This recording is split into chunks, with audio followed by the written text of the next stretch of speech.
పదర పదర పదరా నీ అడుగుకి పదును పెట్టి పదరా నీ అడవిని చదును చెయ్యి మరి వెతుకుతున్న సిరి దొరుకుతుంది కదరా. ఏదైతే ఇవాళ ఏలూరుకి సంబంధించిన వాటర్ స్టోరేజ్ ట్యాంక్ ని మరి గత 2 నెలలుగా మరి వాటర్ ఇబ్బంది వస్తుందని చెప్పి ఏదైతే చెప్తున్నామో అనేక పర్యాయాలు ఇక్కడికి పర్యటించడం జరిగింది. మరి రైతులకి కావాలన్న ఉద్దేశంతో ఏప్రిల్ 7 వరకు కూడా రైతులు వాడుకోవడం జరిగింది.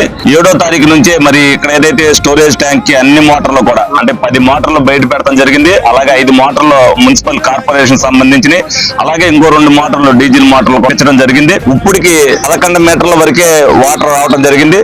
14 మీటర్లు వాటర్ వస్తేనే గానీ 50 రోజులు ఏలూరు నియోజకవర్గానికి నీళ్లు సరిపో. మేము 13 మీటర్లు ఉండగా మరి అసెంబ్లీలో మాట్లాడటం జరిగింది. కానీ మరి రైతులకి కావాలన్న ఉద్దేశంతో ఎందుకంటే ఆ క్రాప్ పీరియడ్ లో వాళ్ళకి ఇవ్వకపోతే ఉపయోగం ఉండదు కాబట్టి ఆ క్రాప్ పీరియడ్ లో వాళ్ళకి ఇవ్వడం జరిగింది.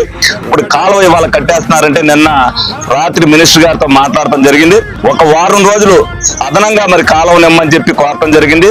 ఎక్కడా కూడా దుర్వినియోగం చేయకుండా వాడుకుని ఈ 2 నెలల పాటు వేసవి ఎద్దడిలో ఏ మంచినీటి ఇబ్బంది కానీ వాడకం ఇబ్బంది కానీ లేకుండా చూసుకోవాల్సిన బాధ్యత ప్రజలది కూడా ఉంది. ఇప్పుడు దీన్ని కాలువ కట్టిన తర్వాత ఇబ్బంది రాకుండా ఉండడానికి ఏ విధమైన చర్యలు తీసుకోవాలో తీసుకున్నాం. బయట నుంచి ఇంజిన్ లేకోకుండా ఉన్న మున్సిపల్ కార్పొరేషన్ ఇంజిన్ తోనే తోటతో సరిపోయేటట్టుగా చేయడం జరుగుద్ది. ఎందుకంటే లోగడ కాలువ రిపేర్లు చేయకపోవడం వల్ల లోగడ అలాగే గుర్రపటెక్క కానీ నాసు కానీ పెరిగిపోవడం వల్ల ఈ నీటి ఎద్దడి అనేది రావడం జరిగింది. మేము కూడా ఇది స్వయంగా చూసాం. నేను కూడా ఇంతకుముందు ఆక్వాకల్చర్ చేస్తున్నాను కాబట్టి ఎలాగైతే నీళ్లు వస్తాయో అన్ని కూడా చూసుకుని వచ్చే సంవత్సరం అసలు ఏ నీటి ఎద్దడి లేకుండా డిసెంబర్ నాటికి ట్యాంకు ఫుల్ చేసి ప్రజలకు ఏ ఇబ్బంది లేకుండా చూస్తామని సందర్భంగా తెలియజేయడం జరుగుతుంది.